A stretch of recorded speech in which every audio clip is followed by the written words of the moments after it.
बिस्मिल्लाहिर्रहमानिर्रहीम। अच्छा पढ़ेंगे थर्ड एप्लीकेशन गॉसेस थ्योरम की, ठीक है।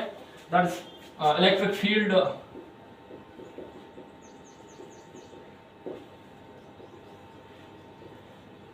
Due to a charged spherical shell।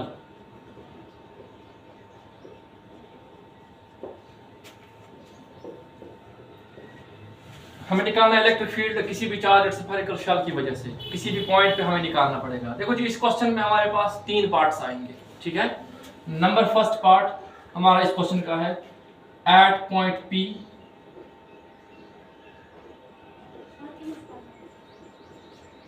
which lies outside the shell।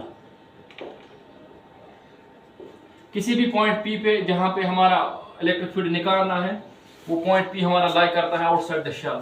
तो इसके लिए हम लोग काम करेंगे, हम बनाएंगे पहले डायग्राम। मेरे पास एक स्फेरिकल शेल है, इसका रेडियस होगा हमारे पास, इधर हम मान के चलते इसका रेडियस हमारे पास स्मॉल r के बराबर होगा, ठीक है।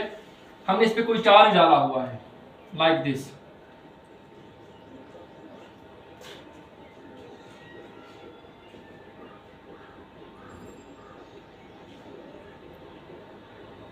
As you know, the charge will reside on the outer surface of the sphere, ठीक है। तो अभी हमें किसी पॉइंट P पे निकालना है electric field due to this spherical shell, ठीक है। मतलब वो पॉइंट P हमारा लाई करेगा आउटसाइड दिस शेल। तो वहां किसी पॉइंट P पे हमें निकालना है electric field due to this spherical shell. हम करेंगे काम, हम एक गॉसियन सरफेस ड्रा करते हैं यहाँ पे। तो गॉसियन सरफेस हमारा कुछ ऐसा होगा यहाँ पे, सिंस दिस इज स्फेरिकल तो हम स्फेरिकल गॉसियन सरफेस ड्रा करते हैं लाइक दिस।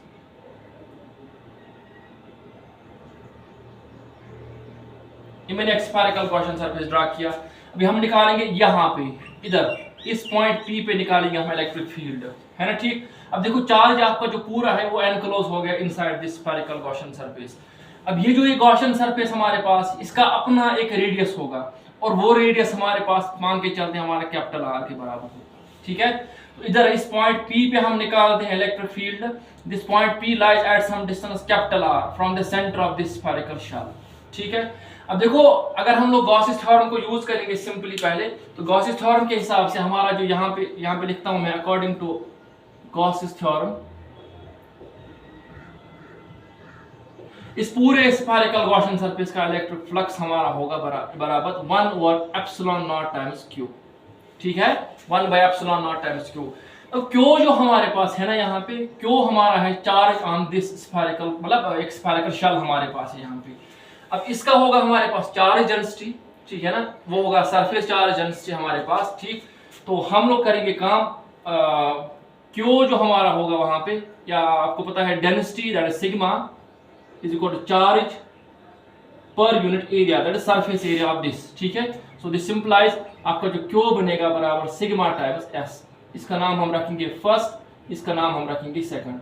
अच्छा जी, Q का वैल्यू जो हमारे पास है हम यूज करेंगे फर्स्ट में, देयरफॉर फाई ऑफ E जो हमारे पास बनेगा वो बनेगा बराबर sigma times S divide by ε0। इसका नाम हम रखेंगे third equation. So this is the electric field, sorry electric flux due to this spherical this shell हमारे पास, अगर हमने गॉसियन थ्योरम को यूज किया। नाउ अब हमारे पास पॉइंट P है यहाँ पे, ठीक है।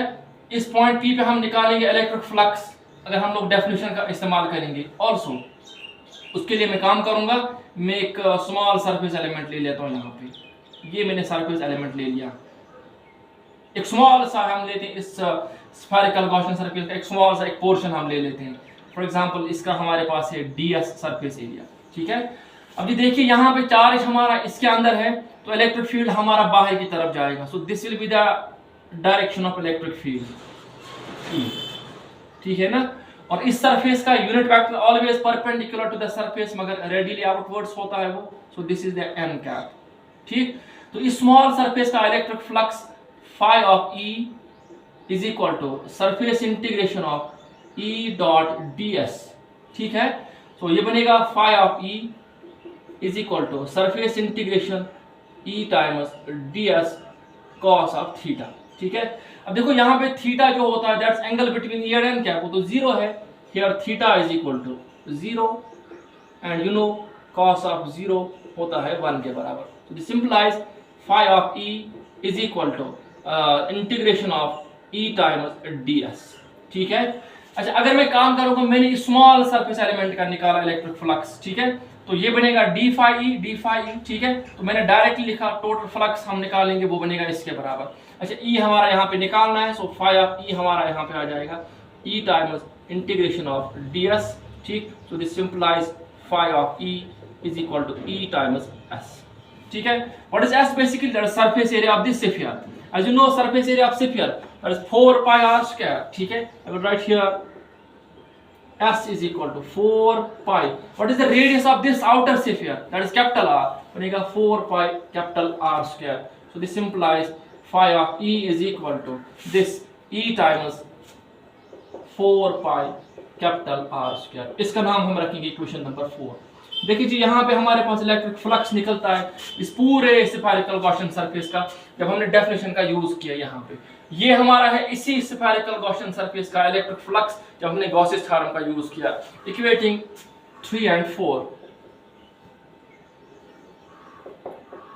equating 3 and 4, we get this flux, that's E times 4 pi r square is equal to sigma into s divide by epsilon not. ठीक है, आई समझ। अच्छा देखिए, यहाँ पे s जो हमारा है ना, that's equal to 4 pi r square, और मैं सिंपल लिखता हूँ इसको E times 4 pi r square is equal to sigma times 4 pi r square divide by epsilon naught. This 4 pi r square cancels, this implies आपका जो E निकलेगा बराबर sigma by epsilon not. ठीक है, ये निकलता है हमारा इलेक्ट्रिक फील्ड किसी भी पॉइंट P पे जो लाई करेगा outside this spherical shell, that is E is equal to sigma by epsilon not.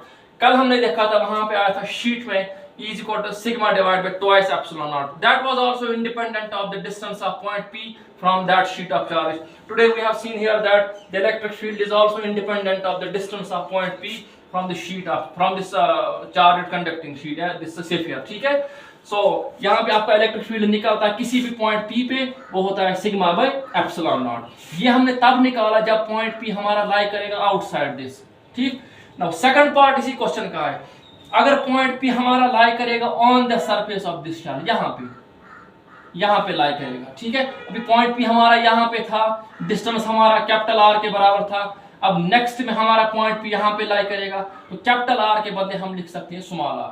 ठीक है, तो I will write here number second part. When P lies at the surface,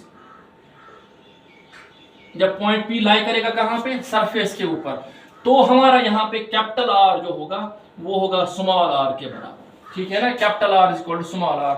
therefore equation number this 4 जो हमारे पास है, therefore equation 4 becomes, क्या बनेगा, phi of E is equal to E times 4 pi, capital R के बदले हम लिखेंगे small r square, इसका नाम हम रखेंगे 6। और अब देखो, ये जो फ्लक्स हमारा है ना S is actually now the surface area of this sphere, मतलब इस छोटे वाले स्फीयर का। एंड मैं लिखूंगा, एंड इक्वेशन नंबर 3 becomes, ठीक है, that is phi of E is equal to sigma. Now here this S is the surface area of this sphere, that is 4 pi r square again, मगर 4 pi it is small r square now divided by यहाँ पे हमारा epsilon naught, इसका नाम 7 रखेंगे। अभी देखिए, ये और ये हमारे पास है electric flux of this sphere, this sphere having the radius small r। Equate करेंगे हम इनको, equating 6 and 7, we get it is E times 4 pi small r square is equal to sigma 4 pi small r square divided by epsilon naught। this 4 pi r square cancel, तो आपका E आएगा बराबर sigma by epsilon naught। it was E outside, this is E on the surface। ठीक है, that is again equal to sigma by epsilon naught। ठीक है ना, अब देखो अभी मैंने बताया आप लोगों को आउटसाइड जब हमारा पॉइंट पी लाई करेगा वहां पे हमारा इलेक्ट्रिक फील्ड होता है सिग्मा बाय एप्सिलॉन नॉट के बराबर। जब हमारा पॉइंट पी लाई करता है on the surface of the shell तब भी हमारा इलेक्ट्रिक फील्ड निकलता है सिग्मा बाय एप्सिलॉन नॉट के बराबर। It means that the electric field due to this spherical shell at any point is independent of the distance of point P from the sheet of charge। ठीक है, outside भी हमारा उसी के बराबर निकलता है सिग्मा बाय एप्सिलॉन नॉट के बराबर, और on the surface of shell भी हमारा इलेक्ट्रिक फील्ड निकलता है सिग्मा बाय एप्सिलॉन नॉट के बराबर। इसका मतलब ये होता है कि ये जो इलेक्ट्रिक फील्ड होता है it is independent of the R. खाली किस पे डिपेंड करता है? खाली वो डिपेंड करता है, यहाँ पे देखिए आप लोग, यहाँ पे सिग्मा है, सिग्मा इज चार्ज डेंसिटी, यहाँ भी सिग्मा है, इधर हमारे पास चार्ज डेंसिटी।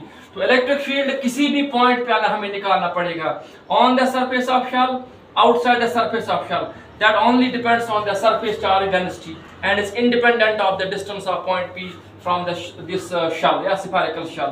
हो गए दो पार्ट्स। नंबर थर्ड बहुत सिंपल है। अच्छा देखिए यहाँ पे हमें निकालना है एट दिस पॉइंट, इधर मतलब इनसाइड दिस शेल निकालना है हमें। ठीक है, अगर यहाँ पे लिखूंगा मैं number third point, it is inside,